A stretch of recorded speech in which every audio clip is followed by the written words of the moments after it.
Mayroong dalawang uri ng pag-iisip mga kaibigan. Ano ba yung number one? Ang number one ay ang pag-iisip na inilagay ng mga tao sa isip mo. Ang pangalawa, ang pag-iisip na nagmula sa Diyos.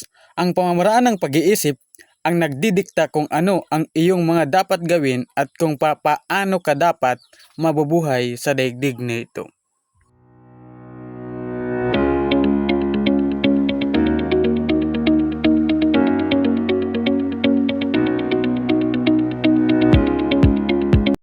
Tandaan po natin mga kaibigan, hindi ka malaya hanggat ikaw ay kontrolado ng kaisipan ng ibang mga bansa o ibang mga kultura.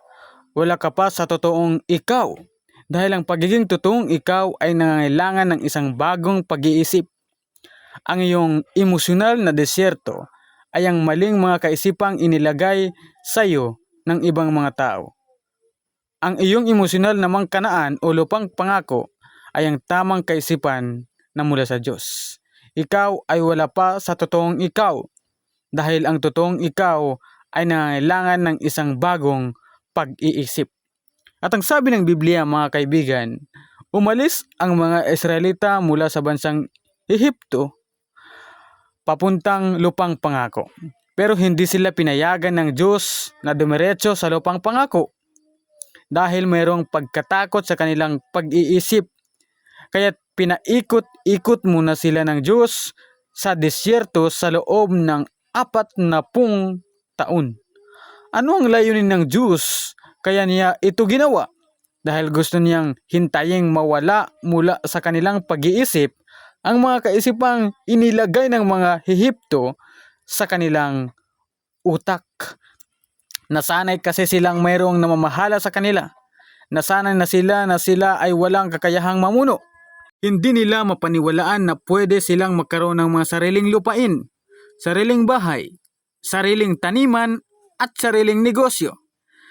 Naniwala na sila na hindi nila kayang pamahalaan ang isang bansa. Nasanay na sila na iba ang nagpaplano para sa kanila. Matatag na sa kanilang pag-iisip na sila ay alipin lamang. Kaya hindi sila madala ng Diyos sa kanilang totoong pagiging Israelita. Dahil bago ito mangyari, kailangan nila ng isang panibagong sistema ng pag-iisip. Kaya ang sabi ng Diyos sa kanila, isa man sa inyo ay walang makakarating sa lupang pangako na ibinigay ko sa inyo. Dahil ayaw ninyong alisin ang mga kaisipang nakuha ninyo mula sa bansang Egypt. At alam nyo ba mga kaibigan kung bakit 40 taon? Ang 40 taon mga kaibigan ay isang henerasyon. Sa madaling salita, ang sabi ng Diyos, dahil kayo'y hindi pwede, hihintayin ko na lang na maipanganak ang kasunod na henerasyon na nasa loob pa ninyo. At kapag nakuha ko na mula sa inyo, tinitiyak ko sa inyong lahat na papatayin ko kayong lahat sa ilang o disyertong ito. Tapos isasama ko ang ibinigay ninyong bagong salinlahi sa lupaing ipinangako ko sa inyo. Dahil sila ang mayroong pag-iisip na katulad ng pag-iisip na hinahanap ko. Yun po yung sabi ng Diyos mga kaibigan sa mga Israelita na nagmula sa pagkaalipin ng ibang mga bansa. Nasanay na ang kanilang pag-iisip na alipin lang sila. Nasanay na ang kanilang pag-iisip na wala silang kayang gawin. Yun po yung naitanim ng mga Ehipto sa mga alipin nila, sa mga anak ng Diyos mga kaibigan. Maaaring mayroong narito ngayon na hindi makakarating sa kanyang lupang pangako o sa pananaw na gusto niyang marating sa buhay. Bakit? Dahil ayaw nilang palitan ang kanilang pag-iisip. Hindi nila kayang tanggapin ang kaisipan ng Diyos, ang kaisipan ng isang totoong malaya. Pero magpasalamat ka dahil hindi ikaw ang aking tinutukoy. Kaya malamang sa maliit na henerasyong nakasalalay ang pag-asa. At aking inihiling sa lahat ng mga taong nasa disyerto na tutulungan kayo ng Diyos na kayo ay mabago at mapalitan ang inyong sistema ng pag-iisip. Hilingin ninyo sa Diyos na palayain kayo mula sa kaisipan ng pagiging alipin. Humiling kayo na magkaroon ng himala, hindi sa inyong katawan kundi sa pag-iisip. At bukod doon, magpasya kayong baguhin ang inyong pag-iisip ayon sa pag-iisip ng Diyos. Dahil ang pagkakaroon ng kaisipan ng alipin ang naging dahilan ng Diyos upang kayo'y iwanan at pagpapaikot-ikutin hanggang sa kayo'y mamatay sa disyerto. Nakakamanghang isipin mga kaibigan na sila ay pinapakain ng Diyos, binibigyan ng Diyos lahat ng pangangailangan ng mga Israelita sa disyerto. Lahat ng pangangailangan ng mga Israelita ay sinusuplayan ng Diyos. Lahat ng damit nila, tsinelas nila, pagkain nila, tubig nila, lahat ng pangangailangan nila ay sinusuplayan ng Diyos. Pero hindi dinala ng Diyos ang mga taong ito sa lupang pangako.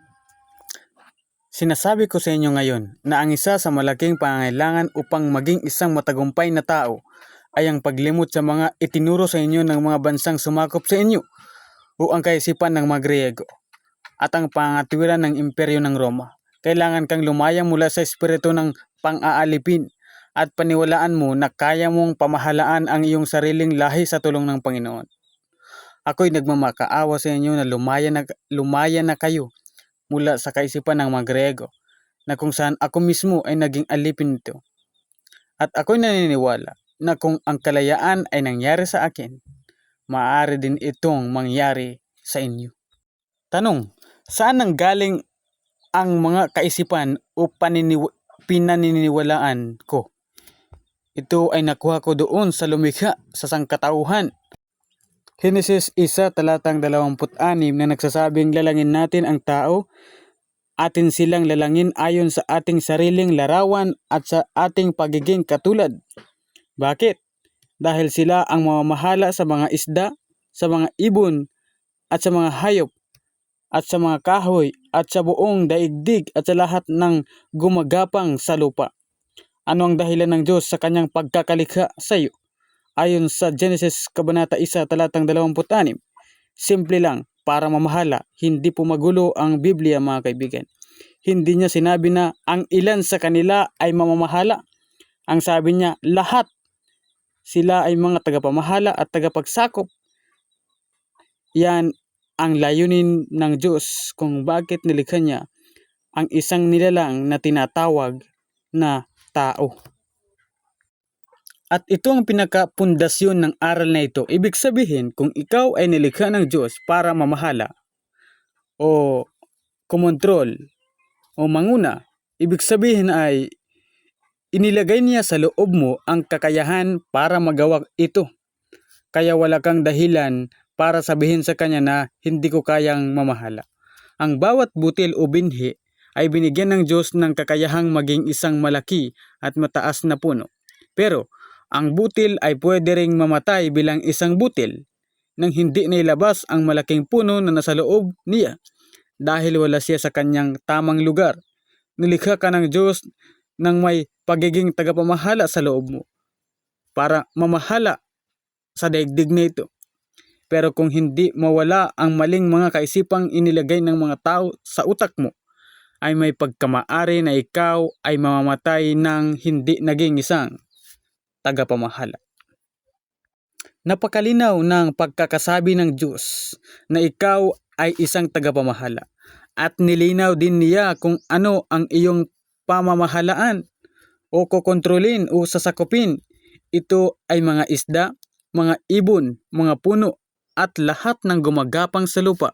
Ibig sabihin, kung mayroong isang nilikha na hindi mo dapat tangkaing kontrolin at alipinin, ay ang mga nilikhang katulad mo o mga tao. Hindi sila ipinailalim sa iyo para kontrolin, sapagkat sila ay mga tagapamahala na katulad mo.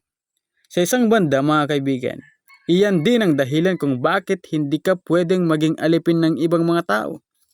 Ikaw ay ibinababa mula sa pagiging tao Sa kabilang banda, iyan ang gustong-gusto ng mga mapang-alipin, ang maisip mo at matanggap na hindi ka tao. Nag-aalala sila na kung malalaman mo ang iyong mga karapatan at mga kakayahan bilang tao, ay hindi ka na nila makokontrol. Muli, maraming salamat po sa inyong pagkikinig at panonood sa video na ito. Pinagpala po kayo ng ating Panginoon. Lagi po nating tandaan mga kaibigan, maunawaan mo ang katotohanan at ang katotohanan ang magpapalaya sa iyo.